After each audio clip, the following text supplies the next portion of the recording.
बच्चों, अब तक हमने ये समझ लिया है कि कैपिटल क्या होता है। बिजनेस में जनरली दो टाइप के कैपिटल रिक्वायर्ड होते हैं। Number one fixed capital and number two working capital. And there are several factors जो fixed capital and working capital के रिक्वायरमेंट को अफेक्ट करते हैं। Well, now on to the last question of this chapter, that is capital structure. Hey everyone, this is Advocate Farheen Ansari and welcome back to my channel. Continuing the series of 12th SP Chapter 1 Introduction to Corporate Finance, today we shall understand कि company में जो capital की requirement create हुई है वो actually suffice कहाँ से होगी या नहीं, कंपनी में कैपिटल लाने का सोर्स क्या है। Well, there are two sources by which company capital generate करती है। Number one owned capital and number two borrowed capital. Owned capital जब कंपनी शेयर्स इशू करती है and people who buy the shares of the company become the shareholders of the company, and as we all know, shareholders are the owners of the company. That is why shares are considered as owned capital. And then company जो profit बनाती है, हर साल company अपने profit का कुछ हिस्सा reserves and surplus account में डालती है, which means savings, एंड जरूरत पड़ने पे कंपनी उसी अकाउंट को यूज करती है और ये सब को कंपनी ओन फंड्स कंसिडर करती है.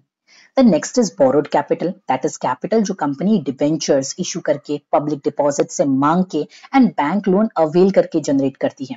अब क्योंकि ये कैपिटल का टर्म शॉर्ट टर्म होता है and the company has to repay the same along with interest, this is called as borrowed capital.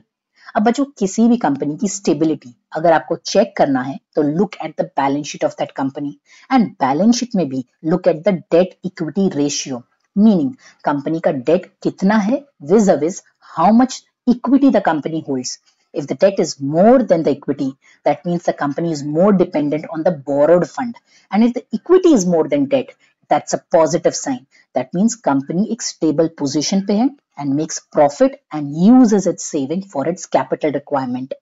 इसीलिए there are two important rules of a capital structure. Rule number one, debt equity ratio should be designed basis the earnings of the company.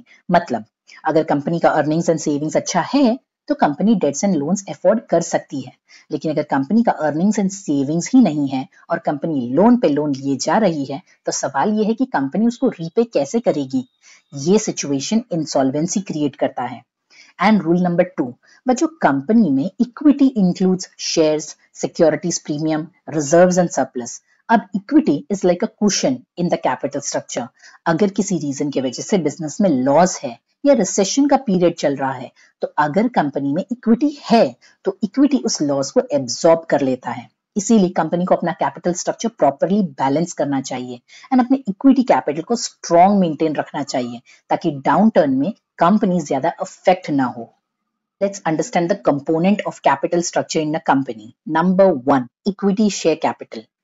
एक external source है to generate capital. ये एक basic source of financing है, meaning any company can issue shares and raise money.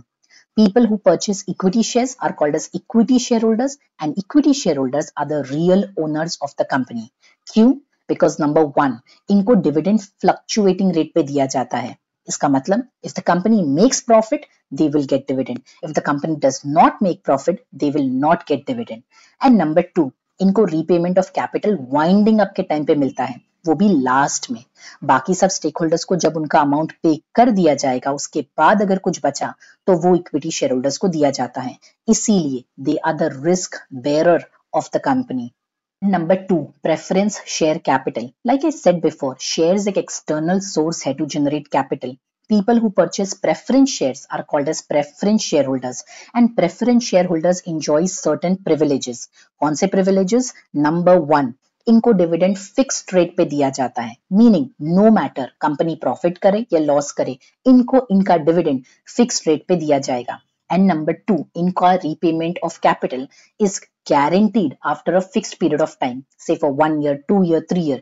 इसके बाद इनका capital repay किया जाता है. इसीलिए they are safe players in the company.